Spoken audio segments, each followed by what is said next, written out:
and welcome to Forbidden Planet TV. And on today's very extra special episode, and I only knew you were around probably maybe 2 weeks ago or something, which is crazy. We have Sophia to talk about COUP de GRACE, which I'm so excited you're here. What persuaded you for your last minute trip to the UK? It was a family get-together, a family trip. Okay. And my folks are very fond of London. Yes. So it was a quick London trip. Okay. Yeah, we got to do Hadestown and Phantom Peak, so we love theater. I'm Yeah. saying we, my partner, who is like behind the camera right now. We very much love like theater and immersive theater, so it's been fun. It's been very quick because everything moves so quickly here, I find. Oh god, yeah, it is. We've done a few events recently with Sean McGuire, and she always comes over and will pack her like schedule with like day to night. theatre. And like I think not the last time, but the time before that she was signing, and she had like a matinee performance at like 2, and her signing was at 12:30 till 1:30. And she was like manically, and then she was the like, signature at the end was like scribble. It's just like, let her go. This tickets are expensive. So yeah, we are spoilt for amazing theatre here. So yeah, so COUP de GRACE, and obviously congrats on the Bram Stoker win. Thank you so much. As well, very well deserved. Very excited. But for anyone out there who's unfamiliar with the book, what Yes. can you kind of like elevator pitch? Elevator pitch.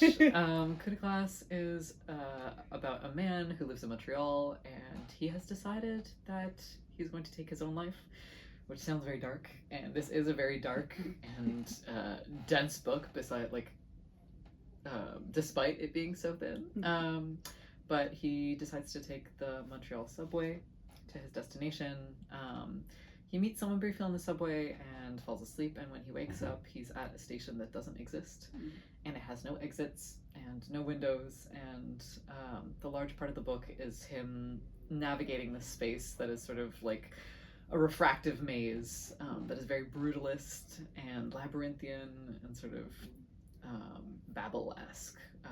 I love a internal labyrinth, or like a space that sort of doesn't make sense architecturally, and so this is very much my like love letter to that, if that's like a subgenre.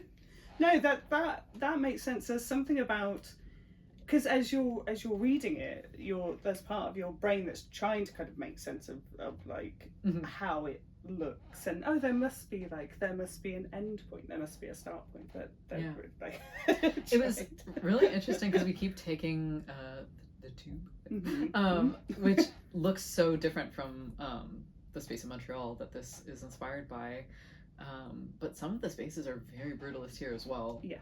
I forget which station we had gone to, but it looked almost like steampunky. It was like these huge tubes of like, you can't remember. I don't know. It just seems like so very deep, and these like massive escalators, and they move so fast, and everything's sort of steampunky. It's crazy with I think the architecture in London in particular, because you can go from kind of from one stop to the next completely different. Underground. Oh, okay, good. And the stations are all kind of completely different. Yeah. It's very even so the building you are sat in, obviously it's very like old school, slightly brutalist in its charm, but they filmed quite a few kind of true crime and crime series from our rooftops, so that's delightful and strange. That doesn't say the brutal space you're in. So we've even had Idris Elba, so when he was in Luther, he someone jumped off the top of this building, so yeah. That's so wild. That's such a like fun little part of history. I know, it's so crazy. It's just like you start to get really like nonchalant about it as well. Like, they're just filming on the roof. Interesting. Oh yeah, it just I know his first name. My mate. Something I really loved, and I know that. So you're a gamer as well, aren't you? Yes. So when I was reading this, I was also kind of so the Silent Hill 2 remake had come out, and obviously that is very kind of coded in a way of someone weighing up kind of where their place is in the world, and kind of weighing up what their future looks like, and it felt kind of that they very much kind of spoke to each other. Was your kind of love of games and stuff, does that kind of feed into Coup de Grace, do you think? I definitely think so, even if it wasn't like a conscious decision. I grew up with gaming, and then there's a type of format thing that happens within this book that I don't want to talk about too much because I don't want to spoil it. But it very much does feel influenced by growing up, playing games, and this idea of choice, which felt very tied in thematically. I wasn't like fully conscious of what was happening when I was writing it, and then it's just sort of nicely tied everything in together, which is, I don't know, a delight as a writer. I haven't played the Silent Hill remake, but I have played the original, and I do like that sort of liminal space that it takes place in, and moving through these spaces that are supposed to be for a lot of people, like a hospital or like a town or like a schoolhouse, or anything like that. And this takes place in a subway station, and so it's supposed to be filled with people, and all of a sudden when it's empty, there's this like sense of wrongness that happens, which is a different type of like horror dread, I guess, oh god, or something like Creep or something, you know. There's very much that you feel safer knowing people are around. The minute that you take people out of the equation, it's like, am I not supposed to be here? Exactly, like, have I taken the wrong turning? And so obviously a really kind of it's obviously a big topic, and it is something that's being kind of covered more in fiction and in horror as well. The kind of experience with mental health and depression.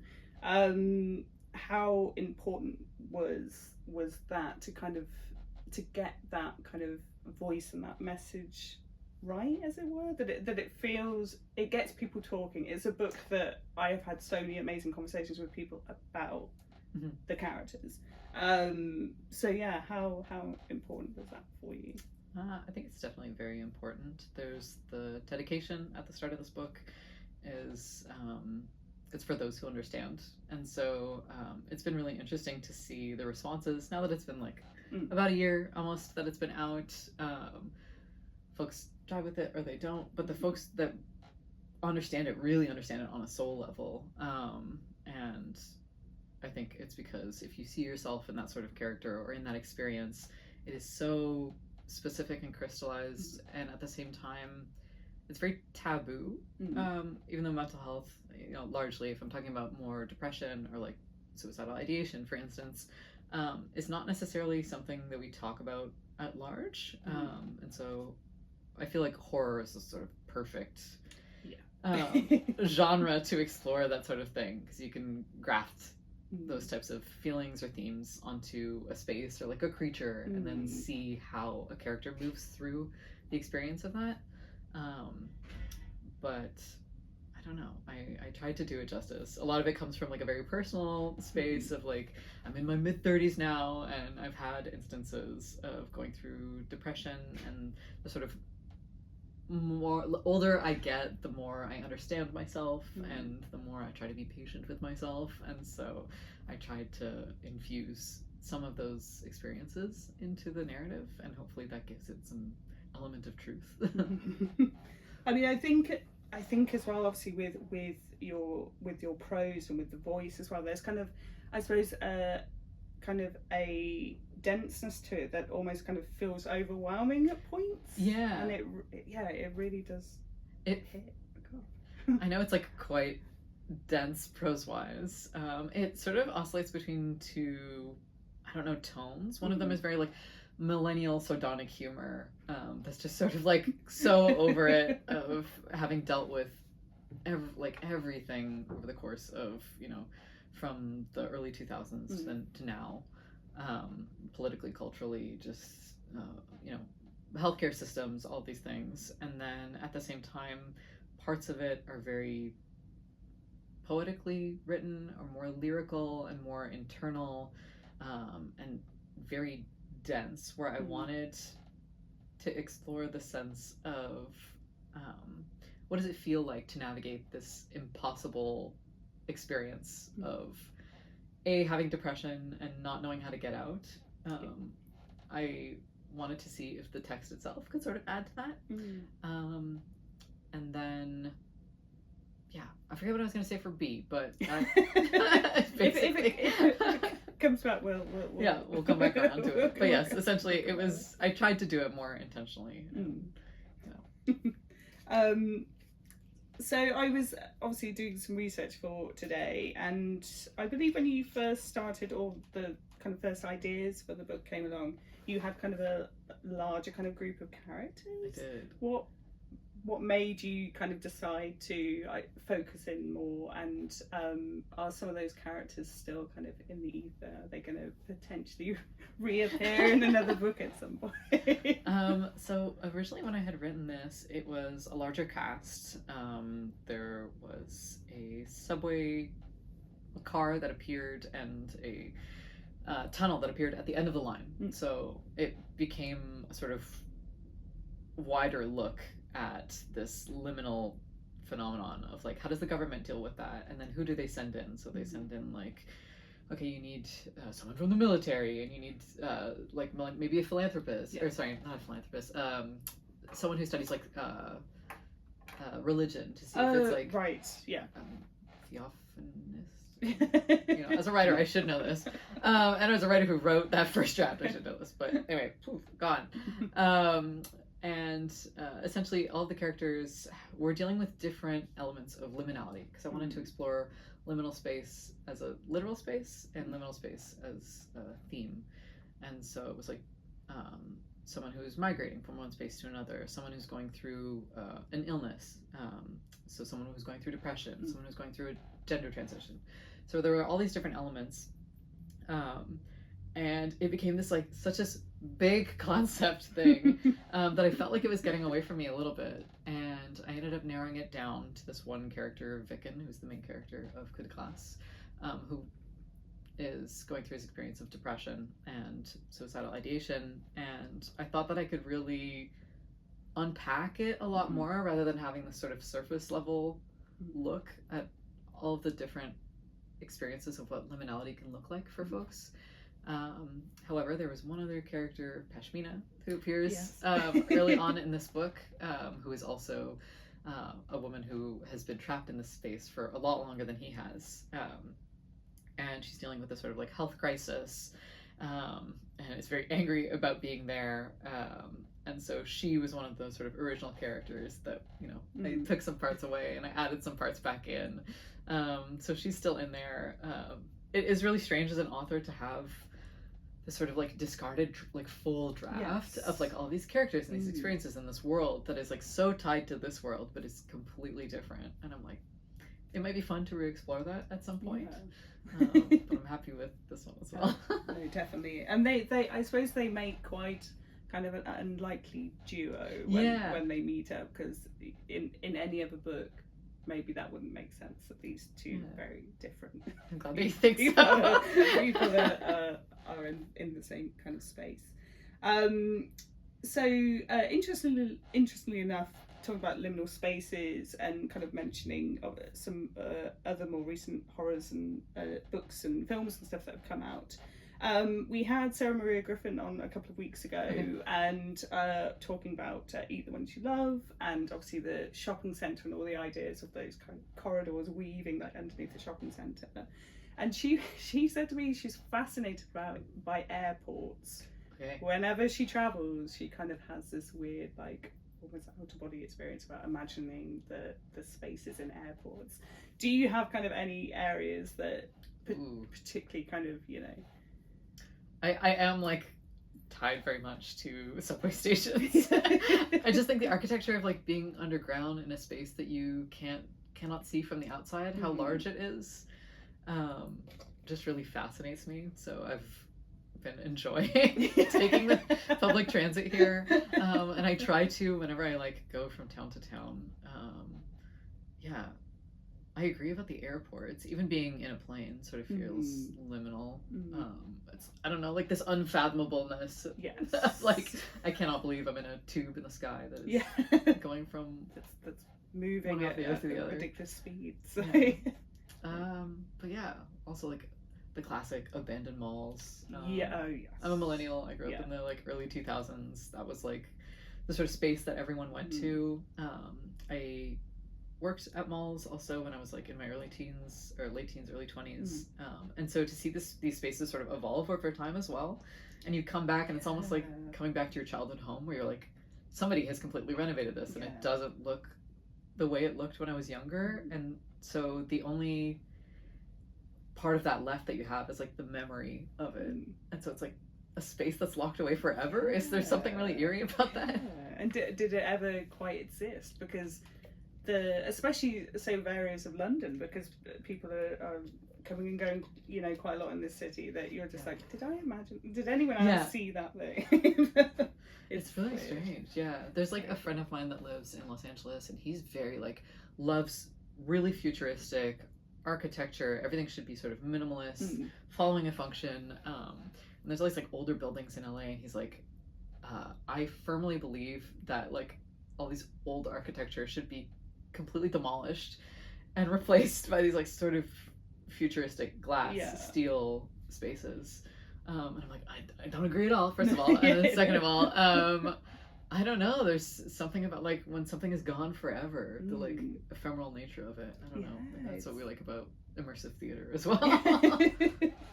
It's very especially kind of the shopping centre thing, because I think probably a lot of kind of towns and cities have this, but they'll have, like, I used to live in West London, so they have a Westfield that's the big kind of glitzy shopping centre, and you know, lots of lights and lots of like prettiness and, you know, overpriced cinema tickets, etc. And then you had like West 12, which was the small shopping centre that's 10 minutes away, that used to be the centre of like Shepherd's Bush and that part of West London.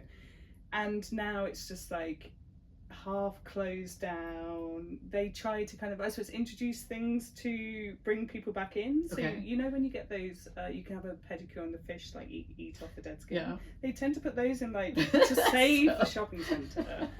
We'll do pedicures with fish. It's just like, I don't know what's going to do it.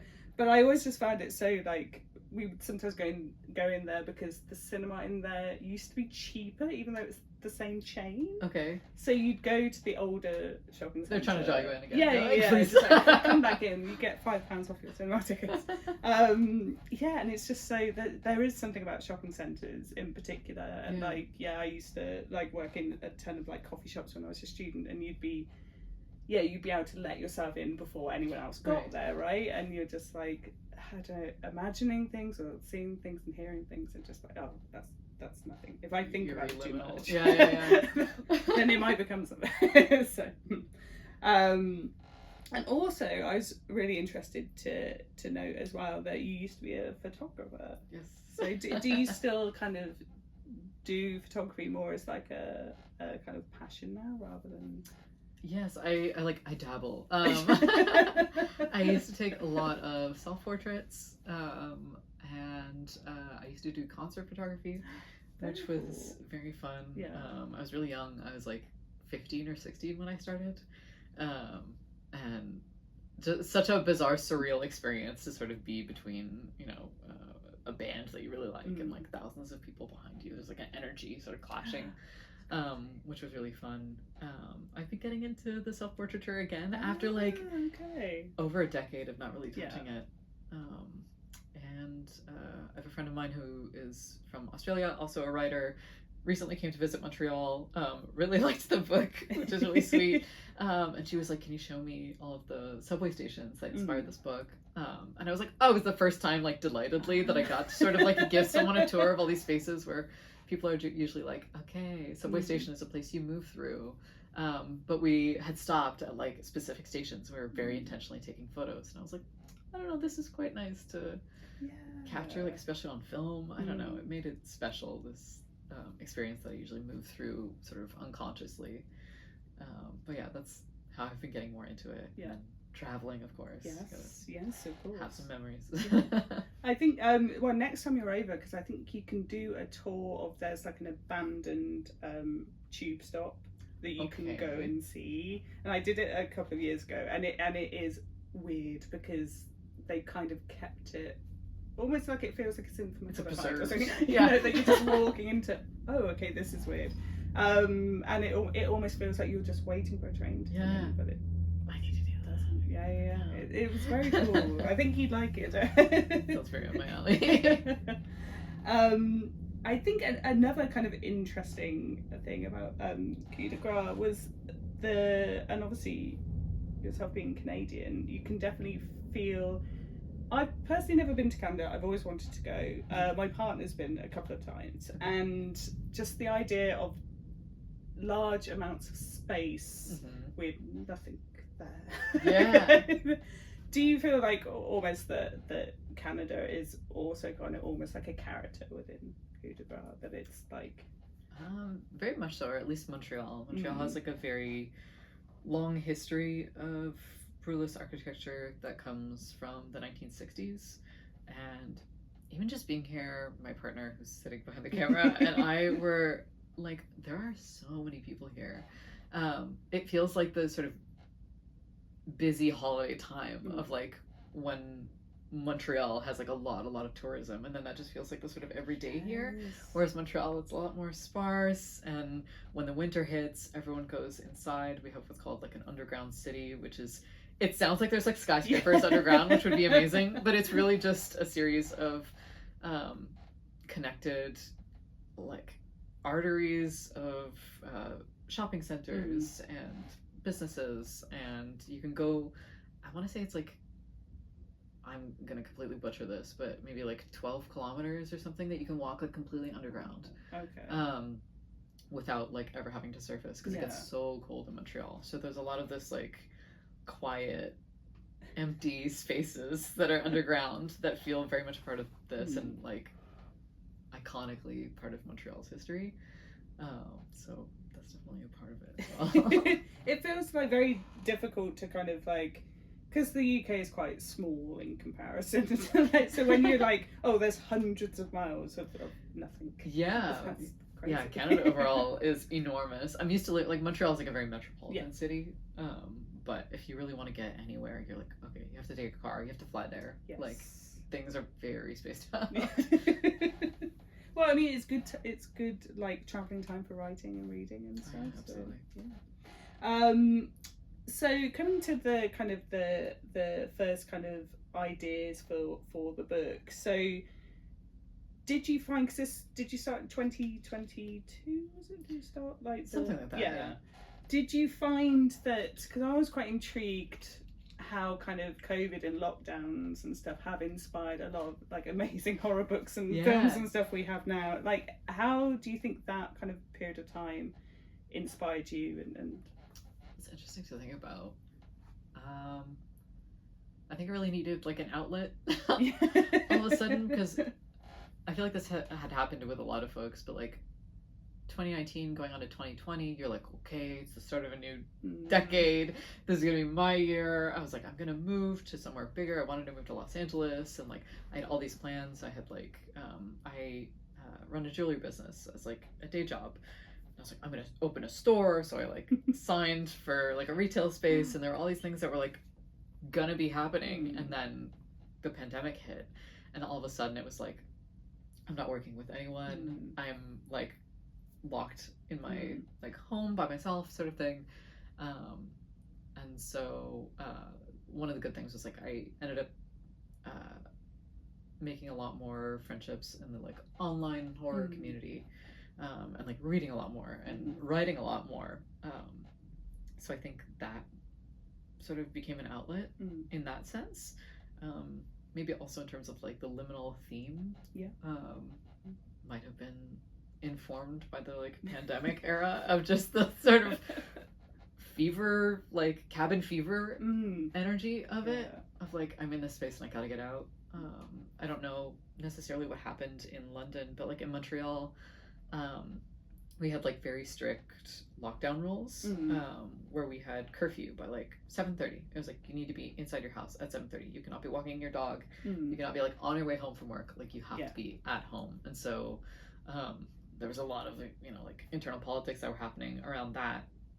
But people were really getting a sort of cabin fever out of it, because it extended on for months and months. For like, it would sort of like, they would reopen it and then they would reclose it, and it was going on for like a year or over a year. So that feels maybe tied together unconsciously. Yeah, it was a very like, I mean, it's still, though I think like 2020 to like 2022 feels like surreal. Like those 2 years of my life are like gone. I don't know. And it also felt like a weird thing, and again, I feel that this kind of like it informs coup de grace, that you don't have a safe space, or your safe space is kind of compromised, right? Because you know, the home that you'd go to after work, or you know, like chill at weekends, suddenly you're just trapped there. Yeah. And we had like I mean, I think obviously a lot of countries panicked, maybe mishandled some of the things, but we had certain parts of the country that were open and certain parts of the country that were closed. Yeah. And then you'd have people traveling, so you know, like the classic kind of like zombie film, like you felt that literally, like yeah. Patient Zero is on a train going somewhere else. Like why is this happening? And we even had it, so we have 10 stores across the UK. Some of them were open and some of them were closed at the same time. Strange, yeah. Which is just why?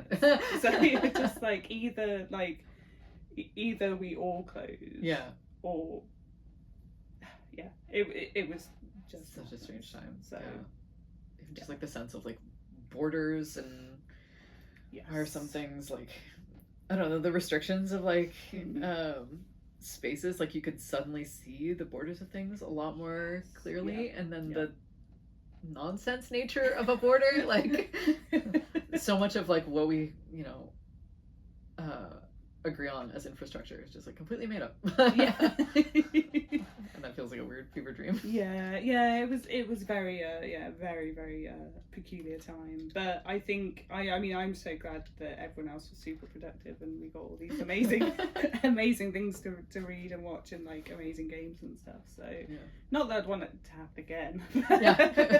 But you know, like in times of struggle we get a lot of good art, yes, regrettably. Yes, exactly. So coming towards the end of the interview, so what are you working on now? Like, what's your next project? I have like a couple different things sort of in the pipeline right now. They're all in the like early stages, so I can't talk about it too much. But I have another novella that I'm working on, and then longer debut novel, hopefully, potentially in the horror genre. So sticking to my roots. Okay. Well, I mean, that sounds incredible. You'd be very tight-lipped, but I get it. I'll see if I can get some information out of Dan. Yes. What little tidbits he might be able to give me. And so for our final question, so what are you currently watching, reading, and gaming-wise, what are you playing? Ooh, I was reading like a lot of nonfiction stuff on the way here, just a lot of like writing essays. I don't know, I find that when I'm like on a train or something, I like to sort of tune out. I recently finished watching with my partner The Pit, which is like that sounds it's one season out so far, and it's basically like one day over the course of an emergency room in a hospital. And so every episode is 1 hour in this long day, and then you get to see the sort of internal system of what happens as they get overloaded. And I really enjoyed that. I recently watched Gosford Park. Gosford Park. Okay. Which is like a fun. Maybe Gosford Park. Gosford Park sounds correct. Sorry, I don't have my phone on me. Otherwise, I would look it up. But that was a fun one. It sort of looks at this like houses in a over the course of a weekend. There's like these wealthy families that come together to go like hunting, and it's very English. It's very English. Very, yes. Something about a period drama. yeah, exactly. I love a period drama. You know, a little hint that like one of the things that I'm working on is like set in like the golden era of the Gilded Age, and so I was watching that as some inspiration. And then gaming, I haven't really been playing very many games recently. I've just been watching my partner play Darkest Dungeon, which is like a fun little dungeon crawler, very like eldritch horror style, which is fun. It's like generative. But those are the things that I've been sort of taking in.